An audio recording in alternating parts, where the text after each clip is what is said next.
I received an encouraging email this morning from a friend of mine who is in the Church of England, a person I studied my doctoral work with. And she just, out of the blue, sent me an email to say that she's looking forward to retirement. She's a few years older than me, and that her husband had already retired, and that she couldn't really wait for that day of retirement. Maybe some of you know what that feels like, to wait for that day of retirement. And she said, just when I thought things couldn't get any worse in the Church of England, they have reduced the number of priests in the Diocese of Lincoln further than it was before. Now get this. She says there are now 3 priests to cover 35 churches. I said, oh my goodness. And here am I, whinging that I'm going to have to share leadership with another minister amongst 4 churches here in Hamilton. And I said, this is a heartwarming email from down south, that we're not quite as desperate as maybe we thought. Who's to blame? Oh my goodness. Who is to blame for this? There's so many different people that we could point the finger to. And that's what we're going about the business of doing, isn't it? We're blaming other people. And who should we blame? Do we blame 121? Yes, lots of volunteers. Do we blame the presbytery? Yes. Who else do we blame? Do we blame perhaps divinity school professors who are turning out ministers who are not fit for the purpose? They could blame the music. In lots of other churches, besides this one, the music is sometimes a bit dreich, and weren't the words to that last song nice, at least? Yeah, we could blame all sorts of people. We could blame the ministers. And this church is a bit exceptional. This minister doesn't take it on the chin or across the backside the way lots of other ministers do. Churches can be very unfriendly places, and ministers resign in despair. And I must confess that every time I read that passage, I've seen it many times over the years, that a passage from Ezekiel 34, where God is condemning and judging the shepherds of Israel. These were the priests. These were the priests. And he used this very helpful illustration about being a shepherd. And everyone whom he would have been speaking to would have understood what a shepherd was like. He had responsibility for the whole flock, to go after the ones who'd wandered astray, to heal the ones who'd been sick, to bind up the wounds of those who'd been injured, to care for the flock. Everything that you see in the 23rd Psalm. He leads me beside still waters. He makes me lie down in green pastures. He restores my soul. He leads me in paths of righteousness for his name's sake. This is what the shepherd is supposed to do. And every time I read that passage, I think, oh my goodness. Oh my goodness. Have I been faithful to this standard? In fact, we all ought to read those passages. Elders as well, because your role is the same as mine, to care for the sheep. Have you been faithful in doing so? Have you done what you're called to do? Sunday school teachers, people in the church, every person who considers themselves a person of faith has a contingent responsibility to care for others. That's how it works. That's how it works. So we ought to read these passages not with an eye towards who is to blame, because there are many people whom we could blame and perhaps have blamed. But who's Jesus talking about? Who's he talking to? And what's he talking about?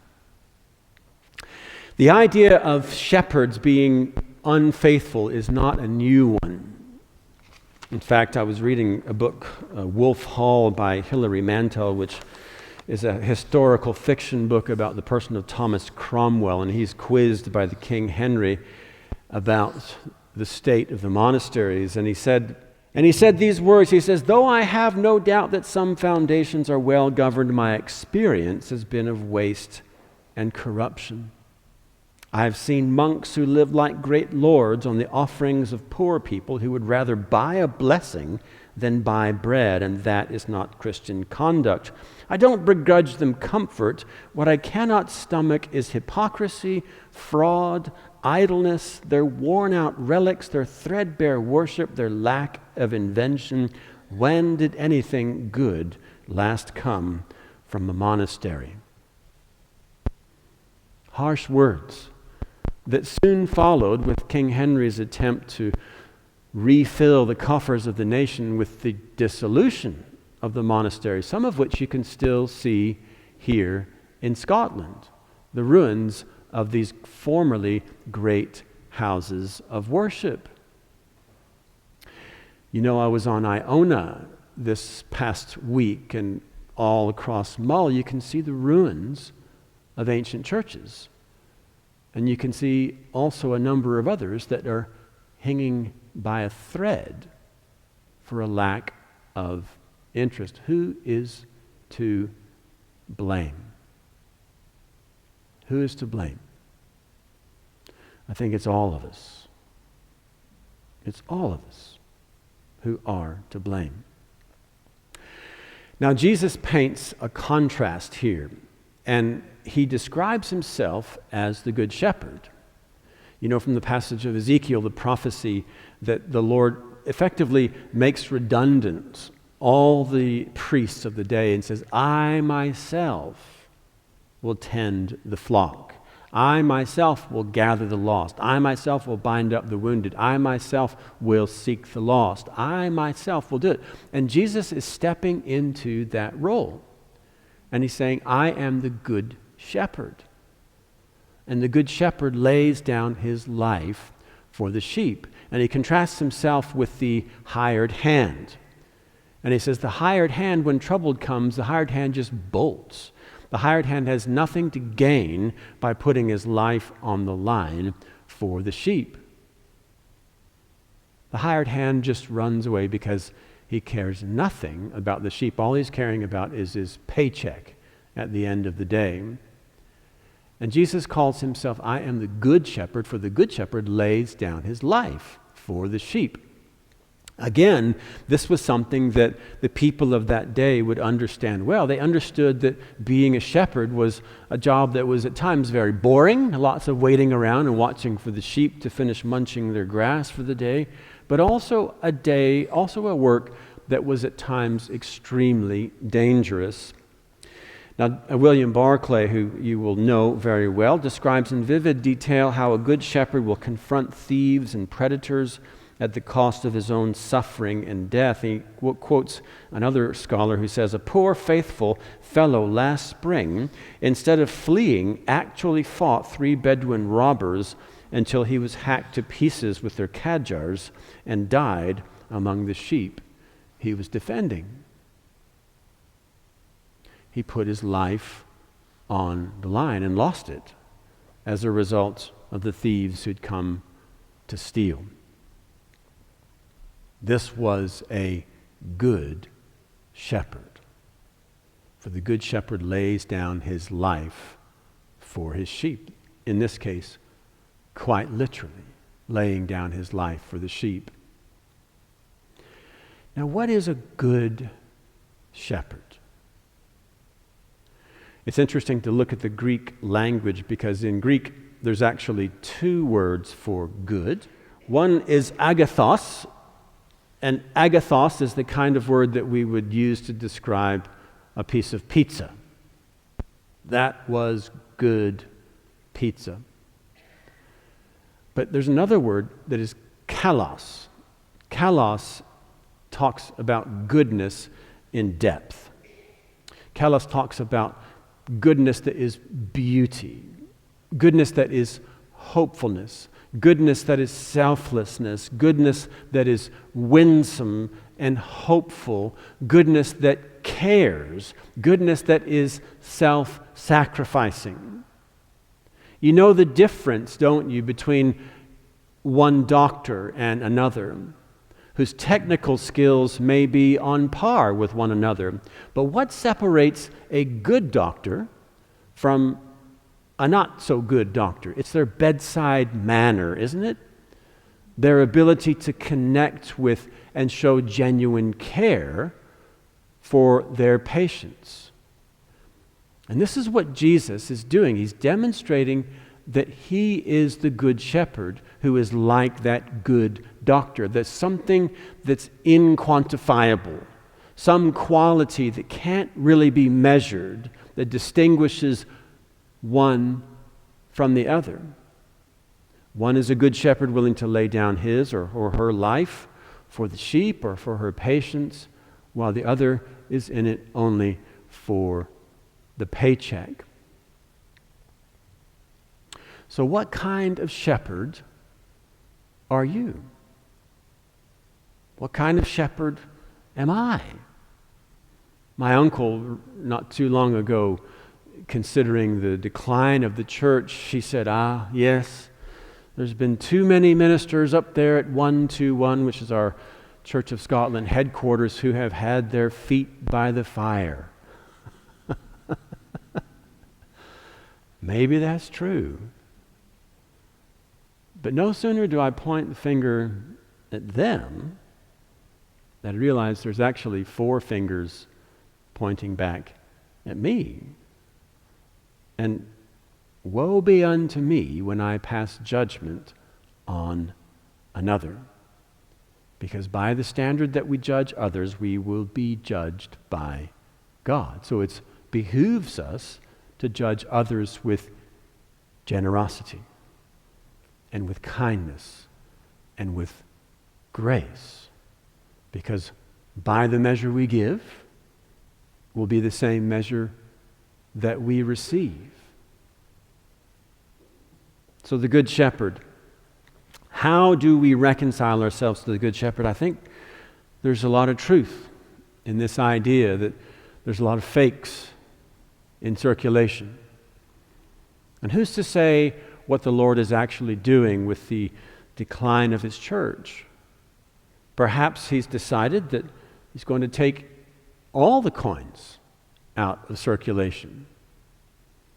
Not because they're all fakes, but rather because there's so many that are less than. So many that are pretenders. So many that are lukewarm. So many that perhaps don't even believe at all.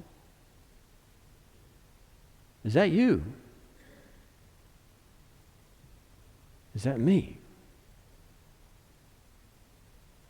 What are we to do, friends?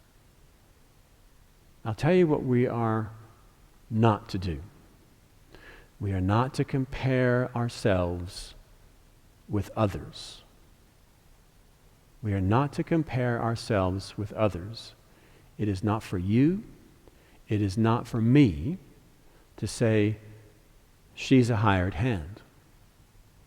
She's not a good doctor. He's not a good priest.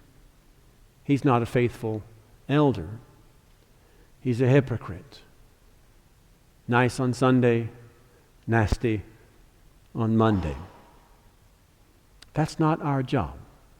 That is the job of the Good Shepherd, for it's only the Good Shepherd who knows the intricacies of the human heart. What is our job? Our job is to study the original. It's to study the original.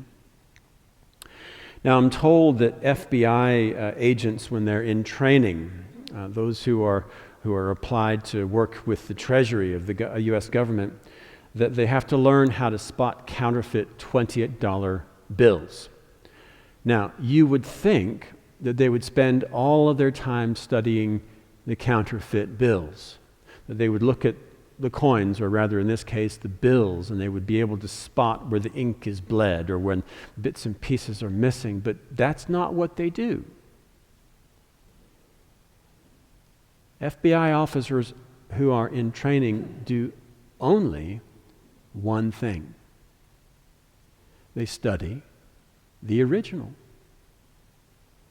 Because it's only when we know the original, inside and out, backwards and forwards, that is when we learn to listen to the voice of the Good Shepherd, will we then become good and faithful shepherds one to another.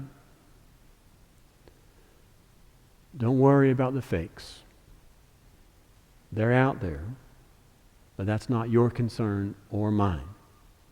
Our job is simply to study the original, to learn about the one who lays down his life for the sheep, for you and for me. For only then will we truly learn to follow and become like him. The one who lived that we might live with abundance. The one who died that we might live. The one who was raised, who took up his life again, that we might live forever. Study the original and listen for the voice of the Good Shepherd, and to God be the glory. Amen.